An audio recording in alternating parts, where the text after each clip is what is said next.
It's late and I'm tired, so we're going to try to get through this.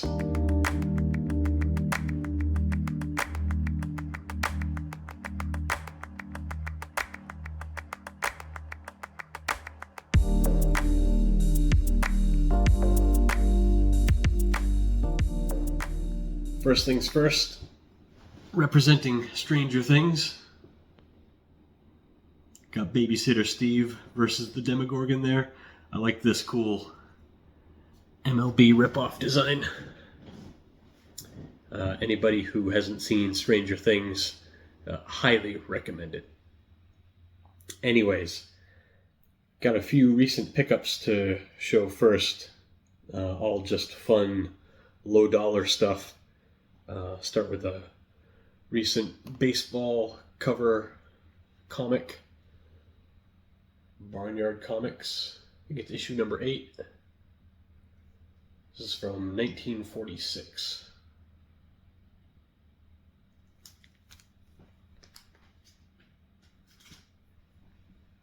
I got some food-related cards. It had been a while since I picked any of them up.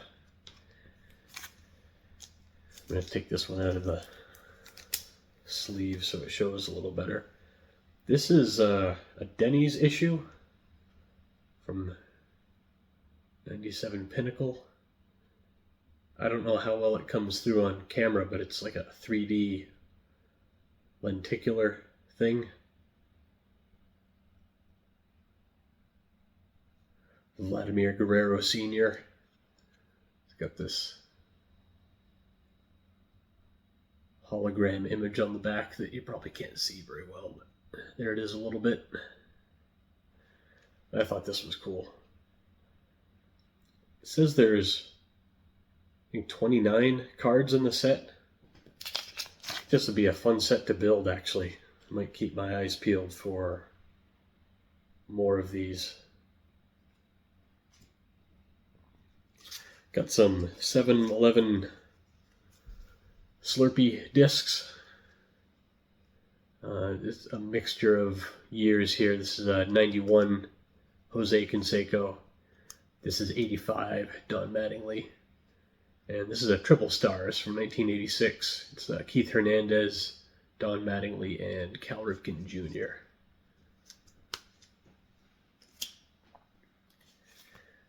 Got a couple of these larger, whatever you call them. Are these technically discs when they're this big? This is a Crane potato chips, and this is an Isalis.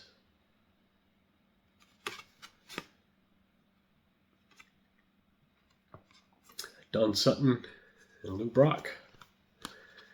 The Lou Brock is the second one of these Isalis. Am I even saying that right? Isalis?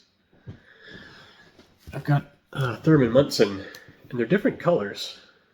I don't know much about these, so I don't know if the different colors are a variation or just that's how they are, just different cards or different colors in the set. I'm also not sure how many of them there are. If it's not a huge set, that would be fun to put together as well. But I'm struck by how similar the Crane potato chips are to the Isalis. It's really like they're the same cards, just with different backs. Are these considered the same set, or are they separate sets with the different backs? Anybody know? One more round one. This is Rod Carew. That's supposedly from, what does that say, 83? Yeah, 83. And it's apparently a Wendy's test issue. I don't know. I know even less about this than I do the others.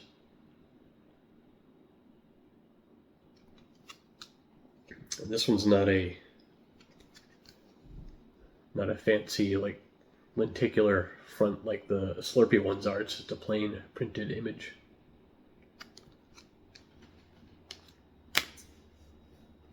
Also picked up a 1990 Upper Deck Larry Walker. One of his rookie cards that I was missing somehow.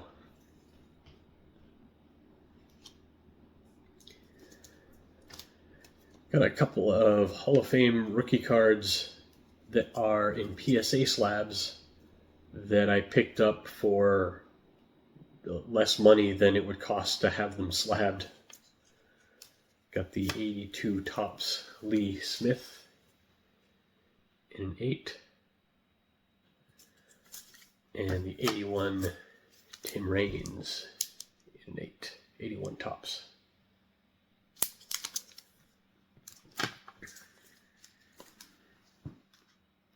I've been meaning to show the current state of the beat up Ernie Banks collection soon anyways. And one of John Mangini's recent videos, he was talking about, I guess it was mostly creases on cards and why they're considered such an unforgivable flaw and why they're so despised and what's wrong with wrinkles and creases, to which I agree in many contexts. I mean, my collection's full of cards with creases and wrinkles, and that's not to say that there aren't some that I would like to upgrade if possible, because there are a handful of cards that I especially love, and for whatever reason I love the idea of having nicer copies of them. I don't think that's so strange. I feel like a lot of collectors are that way. But it got me thinking about the Ernie Banks cards, and like, these are rough, and I love them because that's the whole point. These are real cards. These are cards that have been loved and used and worn. And what are they doing in these top loaders, in these cases? What I realized I need to do is get all of these out of this plastic, and we're going commando. These cards are going to be completely bare so that they can be felt, smelled.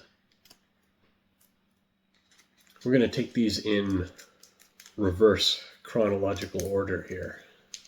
First up is this really stubborn 71 Topps, and I got it in this goofy two-piece holder here and just kind of left it in there. But you know what?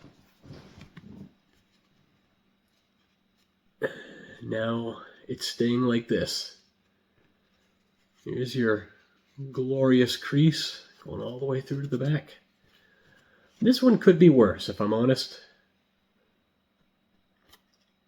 Like I've mentioned before, any of these I will downgrade at any opportunity. I've got a handful that are probably about as bad as they're going to get.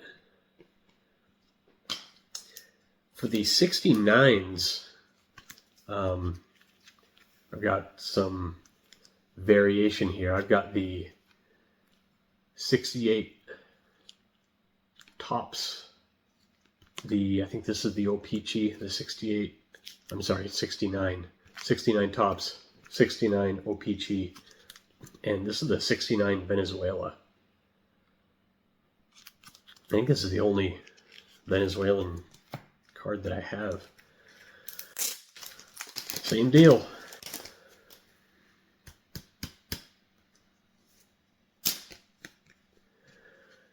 Naked.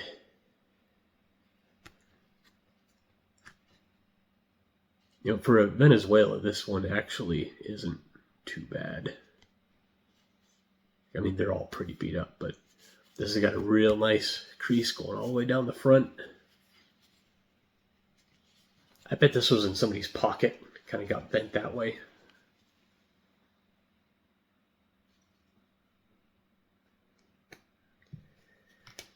I never realized before I got this card how different the backs were, how different the color is.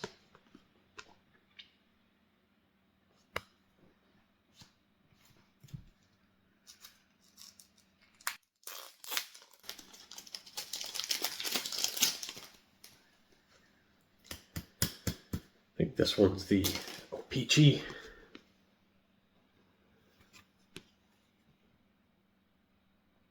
Glorious.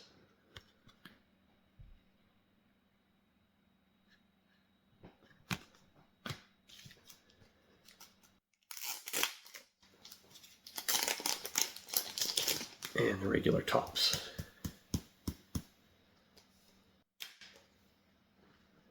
This one has got some shmoo on the surface too, but another wonderful crease. I don't know if you can see it.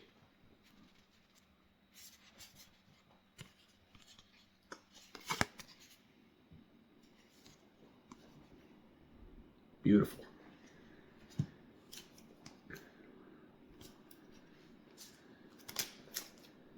This is a 1968 Topps, and this is the actual, let me get it out of this thing, this is the actual card that started it. This was one of my childhood cards. It's not coming through real well, but it's got a, call it a soft corner, like the cardboard pulp is all completely ruined right here, so this corner is just sort of a noodle. No actual creases in it though. This was, I think I've told the story before, this was my first vintage card that I bought when I was first collecting. And it wasn't nearly as old then as it is now, of course, but I remember saving up money, and I don't remember exactly how much. It seemed like a lot at the time to my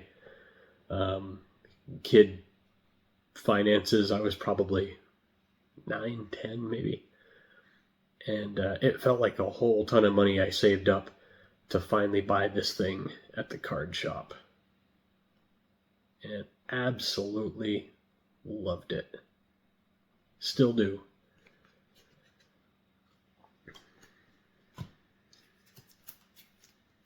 This is a 66 Topps.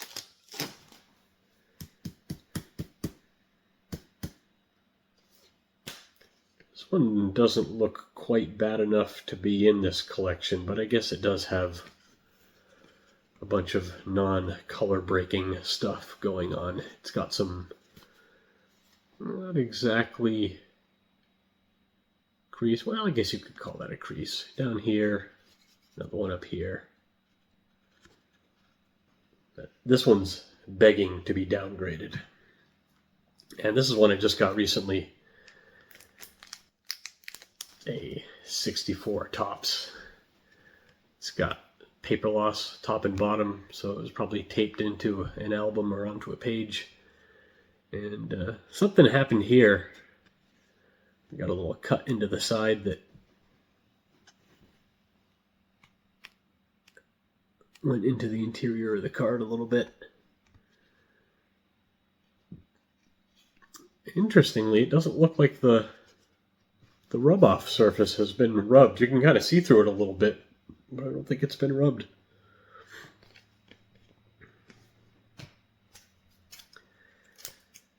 Here's a post serial card.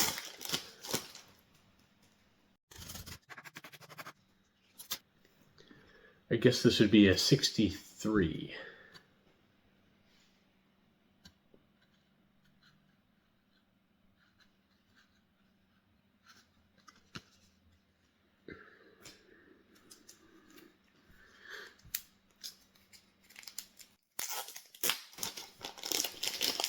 '61 Topps.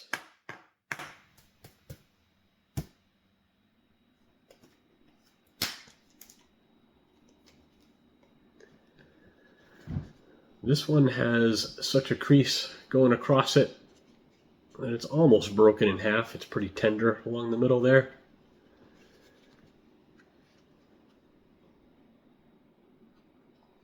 There's something I like about the 61s. I always thought they were neat, even as a kid.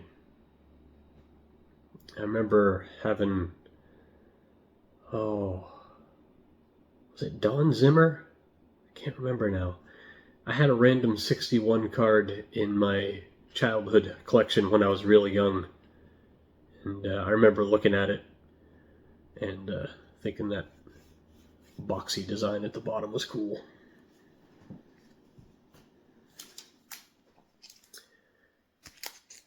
Got a 60, or is this a 59? I think this is a 60. These ones always throw me off, these MVP cards. I think these are 1960, right? And this one really is in good condition as far as wear, but it has these black streaks across it. They, again, like I've mentioned before, look like conveyor marks, where some ink got smeared, and then in other spots some ink got pulled off. It doesn't look as blue as it looks on camera in person. I don't know what my phone's doing to it, but it's another candidate for a downgrade.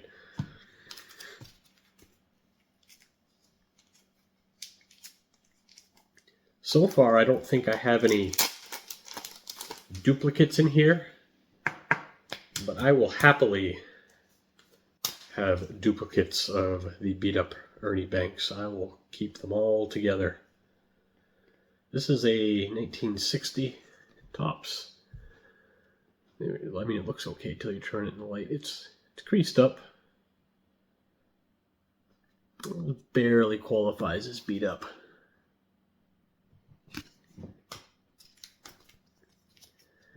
Here's a good one. This is 59. This is multiplayer card. Reminds me of Dylan, Double D Vintage. This is Cubs Clubbers.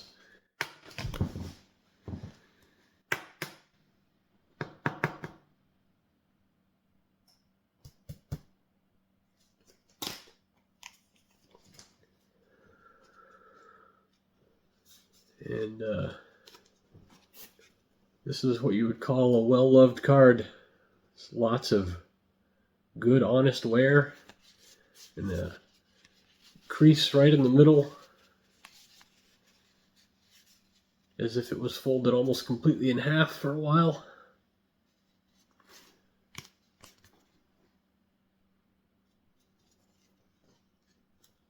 These are great. These 59 Topps multiplayer cards just look awesome.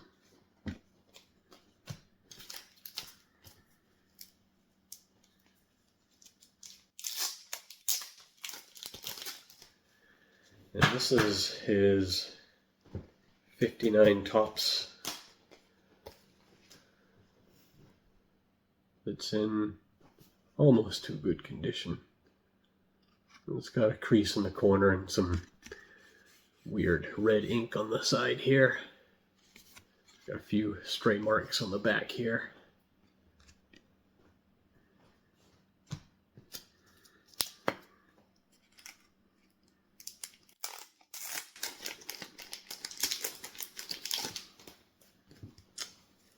'58 Topps All-Star. This condition is what it's all about. So many creases all over the place, but the whole card is just soft. Awesome.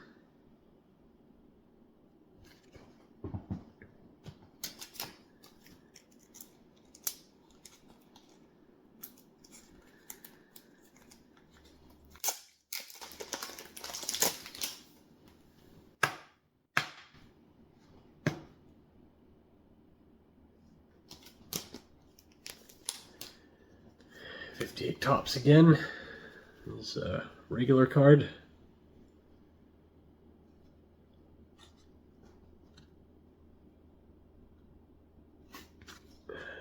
This one I got at my LCS before we moved. Really, really miss that card shop. I was there when this kid was trading a shoebox full of vintage cards, most of them in pretty rough shape, kind of like this one. He was after 2 or 3 vintage cards that were in nicer shape, so he was kind of trading up, I guess. But they were all just going through this box of cards at the counter, and this one came out, and I ended up grabbing this from the owner of the LCS after they had done the trade with the kid.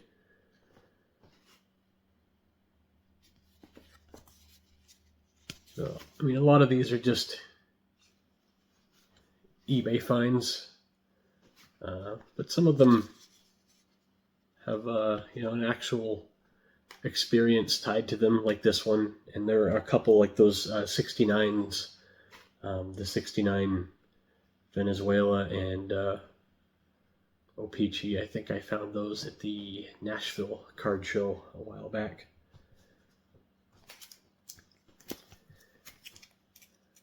This one's great. This is 57 Topps.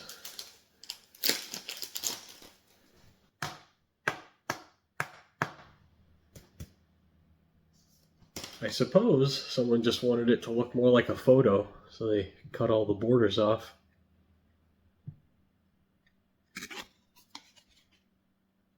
Or maybe they were trying to get it to fit into something. Where it's cut, the edges and corners aren't worn, so I guess it didn't get stuffed into a wallet or anything like that. I think this one came from my buddy Kenneth in a trade, if I remember correctly.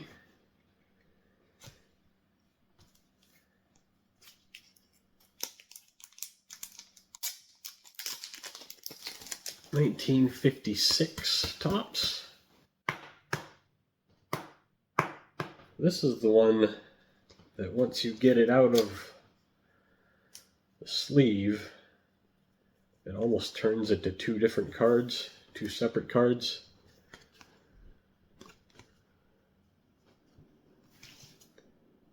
Yeah. Maybe it's kind of smooshed back together. Huh. I'm not going to pick at it. Well, I was sleeving it up after I got it. Because one of the ends here was kind of opening up like a duckbill. It looked great when it was in the case.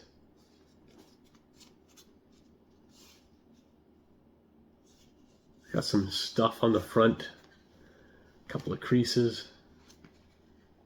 This is another one I got from that same LCS before I moved, just digging through his random boxes of stuff from the 60s.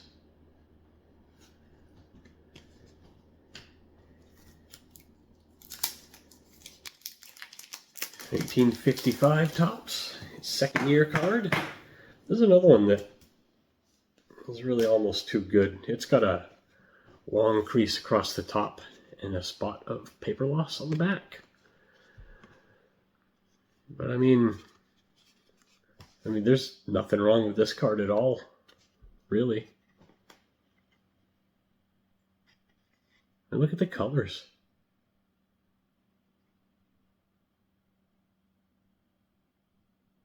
Yeah, I mean, it's got that, but man, look at it. Great card.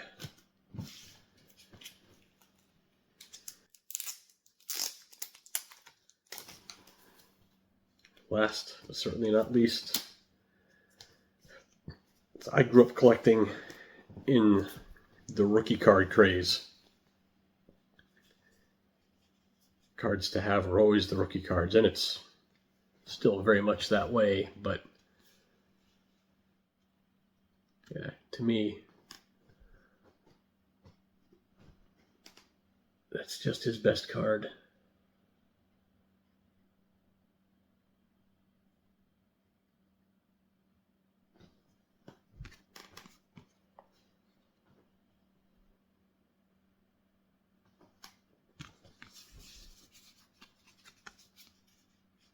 should be able to feel these, to handle the actual card, not just the plastic.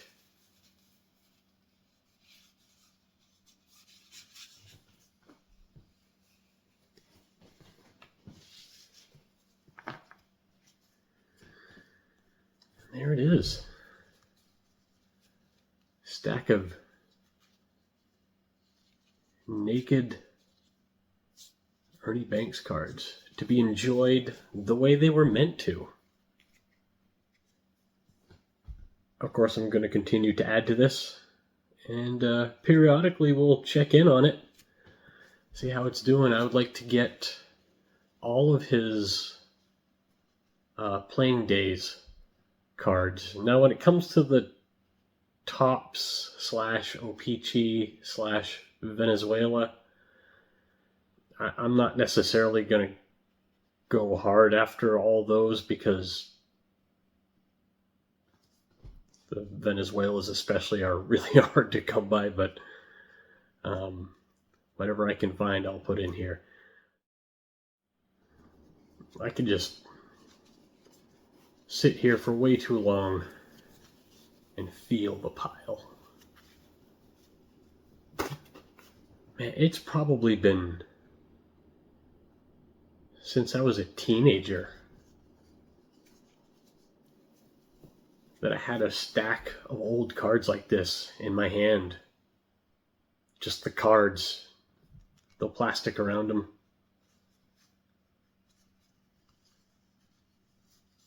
It's a good feeling.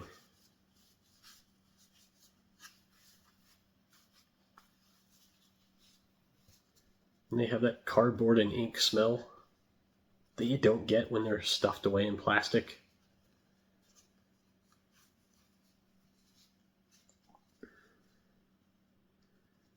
I mean, of course, most of my collection, I want the cards to stay protected. But this little sub-collection, my Ernie Banks stuff, they're just the perfect cards to keep out and to look at and handle as they were intended to be. This might be the single best thing that I've ever done in my collection. Is that weird? I don't know. What do y'all think? I don't know what we'll talk about next time, but I'll think of something. Until then, thanks for watching. Well, Ernie, here we go with another great year for Ernie Banks, I'm sure. And, of course, you need only 3 home runs to get that number 500. Now, last year you got 2 homers on opening day. If you were to kind of make a little educated guess, when do you think you'll get that 500th home run? Well, I would say I'm looking forward to it on April 14th in the friendly confines of beautiful Wrigley Field.